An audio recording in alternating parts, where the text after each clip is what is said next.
Hi, I'm here with Tim Doherty once again. My name is Justin Miller, and we are here to talk to you about configuring a live stream repeater in Wowza Streaming Engine. So, Tim, why do we want to configure a live stream repeater? Why do we need a live stream repeater?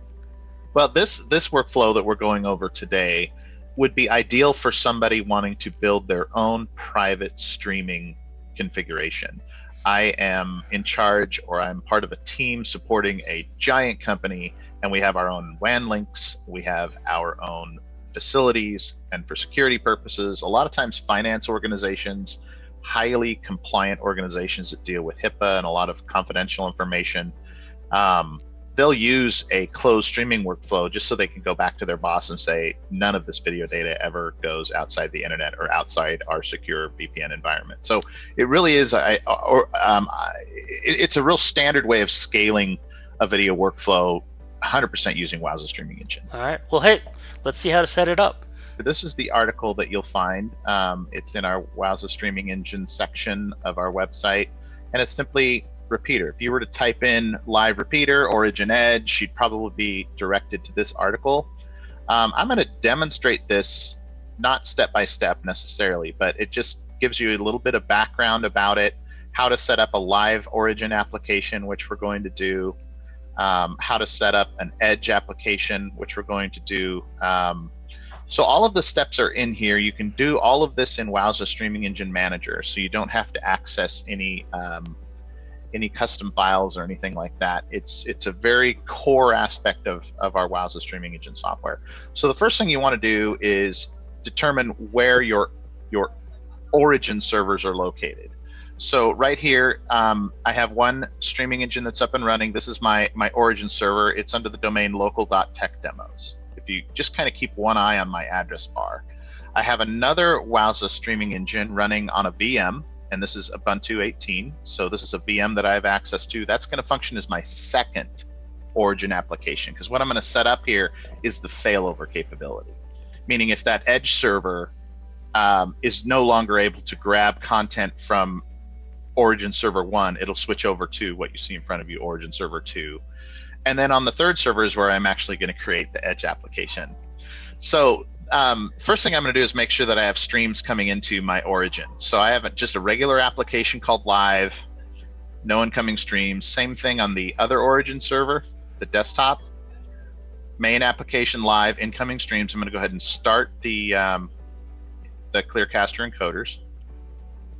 So there's my primary stream, and this will be my secondary stream. So I have two live streams coming into my Origin app. So I should see that now. There's my stream.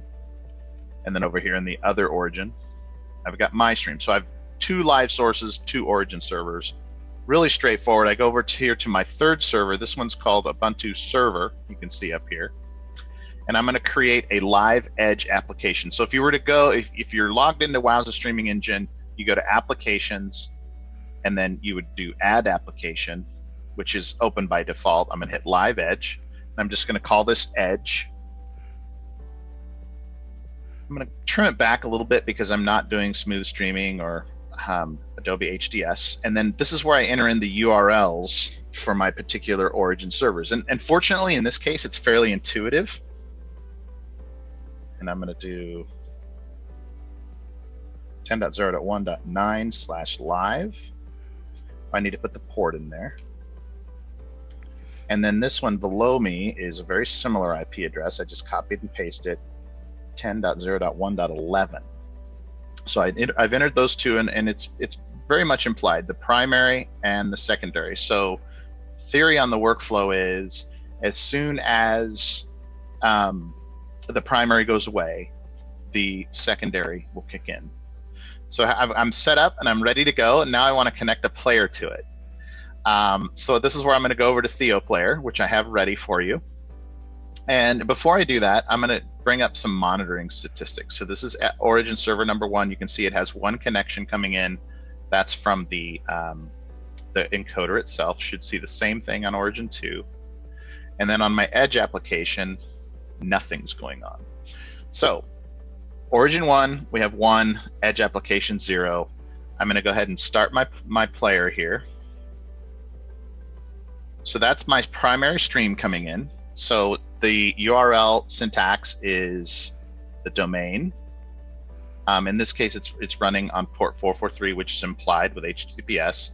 Edge application. Remember, I had created that Edge application and the stream and then the playlist. So that's what's actually happening. It's pulling it from the Edge now.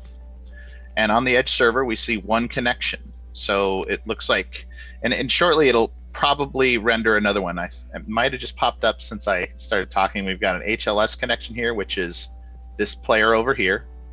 And then we have a connection going back to the origin server. So now the origin server has two. If you remember earlier, it only had one. It's just, I wish I had an animation to demonstrate this, Justin, but I hope this is making sense. So this is the origin server, number one. Number two still just has the just the encoder connection. Right. So any questions so far? Nope, that's making sense. Absolutely. It's always it's a little difficult. I hear what you're saying to visualize it because you're going back between just two tabs, and it's hard for me to remember which one is the origin, which one's the edge. And I did my best to explain that, but that as you work with it, you'll become accustomed to thinking almost compartmentally. I am on server 1. I am on server 2. I am on my edge server. And the cool part of it was when you scale, all the edge servers can just be photocopied, essentially. Yeah. You can take one edge server and pre-configure it and put it out across many servers. Let me just do one more thing here, Justin. I'm going to turn off the primary source and fail it over to the secondary. So right now you see this footage that I shot from the Puget Sound, which is just basic iPhone photography. Don't be too impressed. It should fail over to some other stock footage. So I'm going to go over to the Clearcaster. 10.0.1.9 is my primary, so I'm going to stop that. And I'm going to go back and see what the player does. Now, this could take anywhere from 20 to 30 seconds, depending on how many chunks have been affected with the outage. So we're looking back in time about 15 seconds right here. But we might see the player pause. And if we do, that's not entirely unexpected. But what we should do is it should switch over to some drone footage here. There it goes. Wait, no, that was a scene change. It should be coming over here pretty quick, though.